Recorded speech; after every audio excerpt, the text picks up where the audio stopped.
Welcome to the Dan Sports Tips MLB Daily Fantasy Preview Show. For today, the 19th of August, I will be taking a look at everything you need for your daily fantasy needs on DraftKings today. I will be looking at starting pitchers, stacks of the day, foundation players, and value players at each position. For anyone that hasn't had the opportunity to sign up and play daily fantasy sports with DraftKings yet, I will put a link in the description of this video right down below that will enable you to do that today. Starting with my pitchers today, Cole Hamels for 11,100.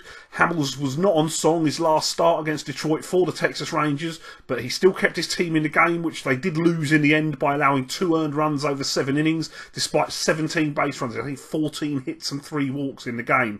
In a pitcher's yard like the Trop against a strikeout-prone team like the Rays, he could well have a good start here today. The Rays have done a solid job against left-handed pitchers with the bats this year, but 2 of their better hitters against southpaws in Brandon Guyer and Steve Pearce have left town at the trade deadline.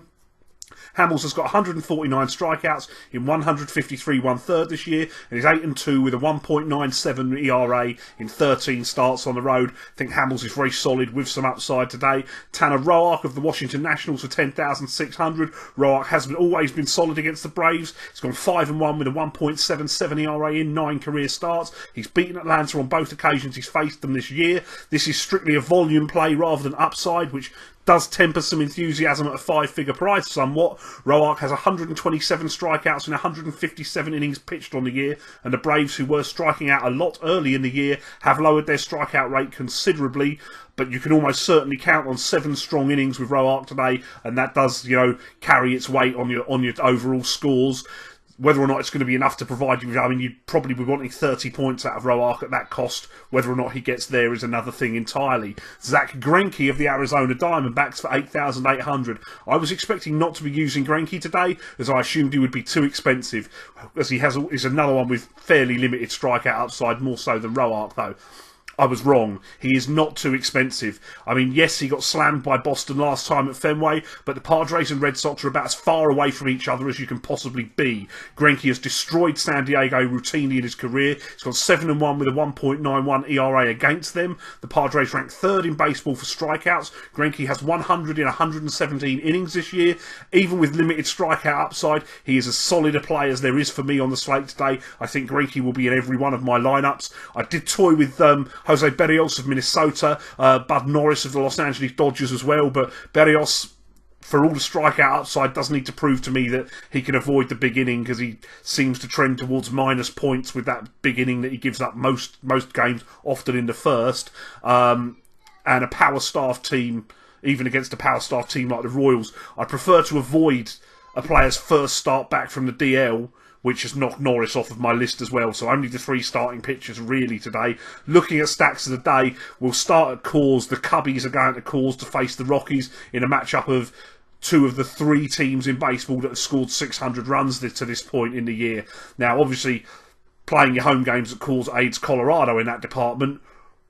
Wrigley Field is reasonable for hitters, but it's not Coors Field. The Cubs' offense is ridiculous good. We know that. Kyle Hendricks will take the hill for the Cubs today. He's had a very good year. He started twice at Coors in his career. He's allowed 1 run and 5 runs on those 2 starts. It should be noted he has got noticeable home road splits this year.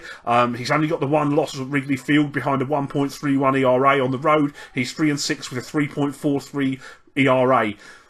The Rockies are the only team to beat Kyle Hendricks at Wrigley Field this year. They scored 4 runs off him in 6 innings in his first start at home this year and won that game. He's not lost at home since.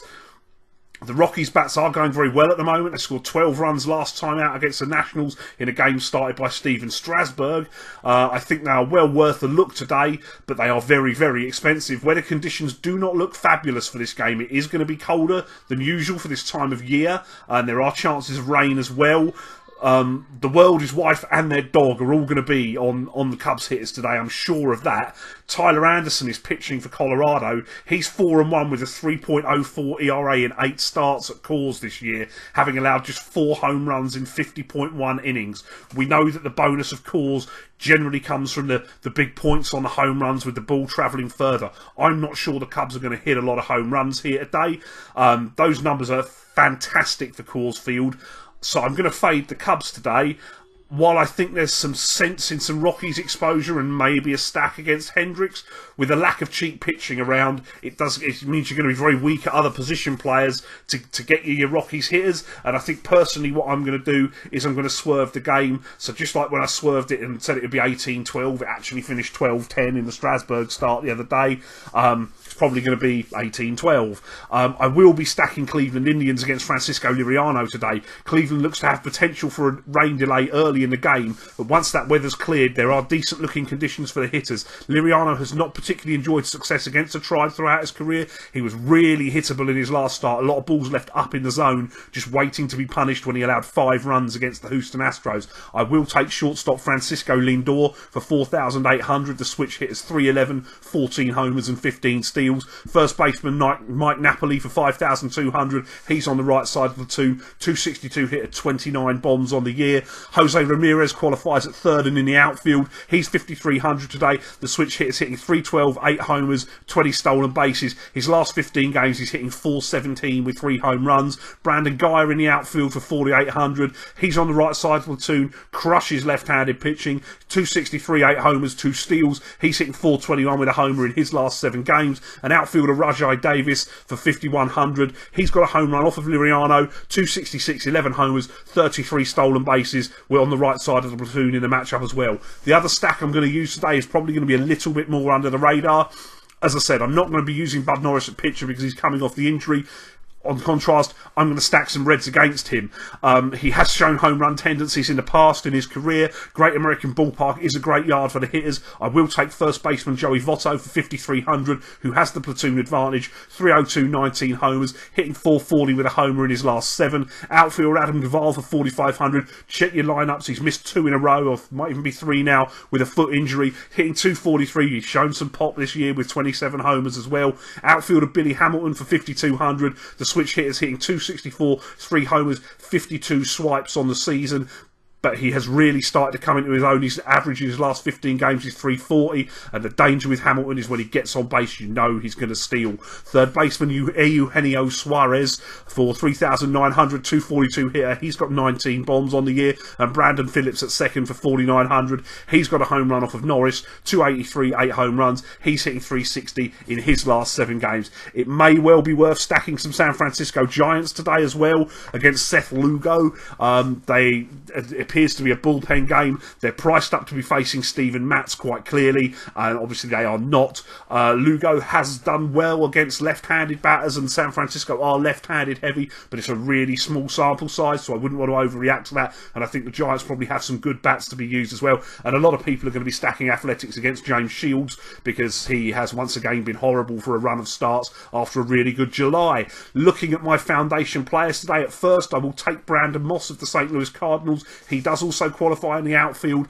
He is 4,900 today. He is on the right side of the platoon, hitting 267 with 22 homers on the year. In the last 7 games, he's hitting 333 with 4 home runs. Jose Altuve at Houston for the second baseman is 5,500. He's got a home run off of Wade Miley, who he enjoys the platoon advantage over, though he is pretty platoon proof. He's hitting 363, 19 home runs, 26 stolen bases. We're going back to the Dodgers at third base. Justin Turner for 5,100. We know he's a reverse platoon, hits righties very well. As I say, he's 5,100, hitting 278 with 23 homers. Last 7 games, just a 346 with 3 home runs. And teammate Corey Seager at shortstop for 5,300. He's on the right side of the platoon. He's hitting 311, 21 homers on the season, 419 over the last 7 games. And in the outfield, I'll take Stephen Piscotty of St. Louis for 4,900. We know he's good against left-handed pitching.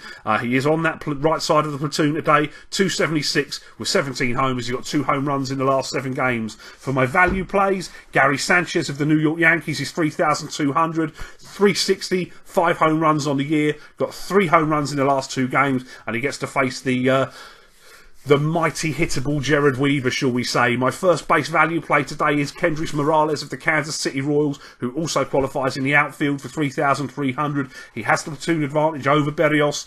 He's hitting 244 with 20 home runs. He is one of the few power threats on the Royals that are healthy.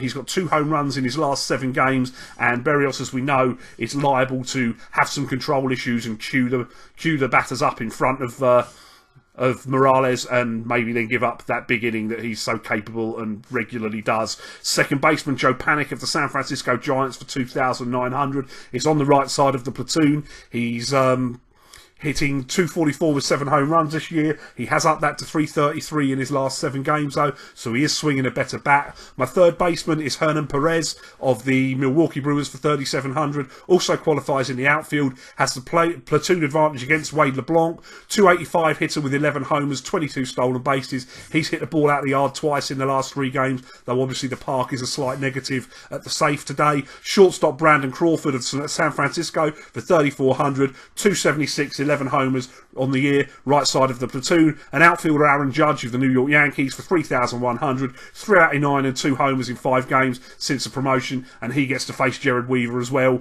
as Gary Sanchez, who, as we said there, is very, very hittable. That is what I've got for you today. Don't forget to hit me up in the comments with any lineups you've had that you've managed to succeed with using any of the hitters highlighted in this show. Don't forget to like and subscribe. Follow me on Twitter. I'll see you tomorrow. Thanks for watching the show. Don't forget to like the video. Hit me up in the comments with the daily fantasy plays you like today and press that subscribe button. Follow me on Facebook and Twitter. I will be here all MLB season and through the NFL season with daily fantasy sports advice. If you haven't signed up yet, or you're interested in starting to play daily fantasy sports, please click the link in the description for this video and that'll take you where you need to go to start playing with DraftKings today. Best of luck with your lineups and have a great day.